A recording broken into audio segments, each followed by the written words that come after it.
What is up guys, it's Scott from FudgeMuppet and here today we have a video we promised to make for you. This video is about whether or not we could see Super Mutants as a playable race in Fallout 4. Now I hate to be the bearer of bad news or shoot down any aeroplanes of joy and hope, but it's super duper unlikely.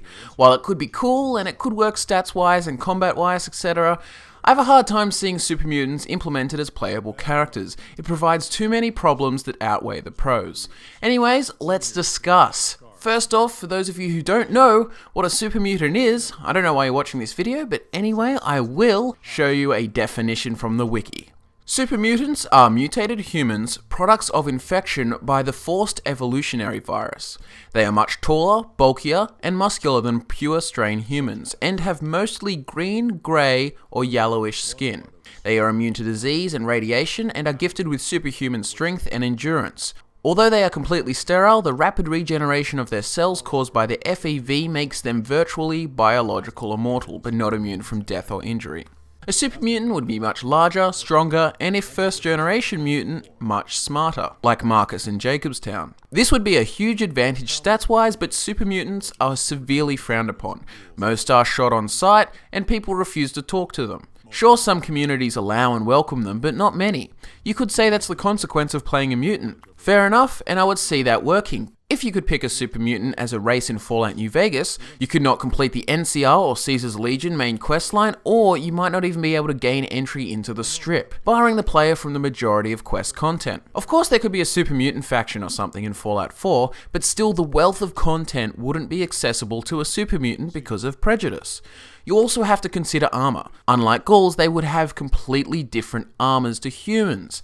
They could also barely wear any other of the NPC's armor, so you miss out on all the cool Caesar's Legion armor or power armor from the Brotherhood of Steel.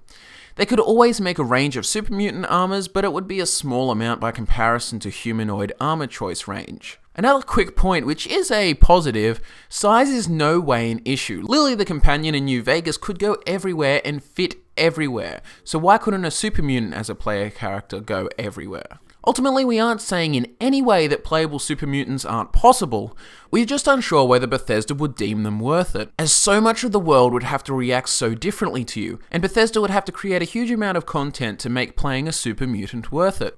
Who would really want to play a super mutant if there were like 40 quests available compared to playing as a human with 200 quests to do? Sure, you're a giant green badass wrecking machine, but you can't really do much other than smash shit. You just end up becoming a useless fat green thing sitting alone in the wasteland. We just don't see Bethesda taking the time to incorporate them as playable races, and that's completely justified. There are just too many complications that put being a super mutant at a huge disadvantage to humans, mainly because you couldn't even do a majority of quests. Look, playing as a super mutant is a novel idea and it sounds fun on paper, but when you put it into action, it would get old fast. It's a novelty. Anyway, that's our thoughts on Fallout 4, which is basically announced, so more of these discussions will be coming. Like the video and please subscribe for more Fallout 4 related content. All our social media links are in the description. We do encourage you to ask us questions there. Leave your thoughts on the video below and I'll see you next time.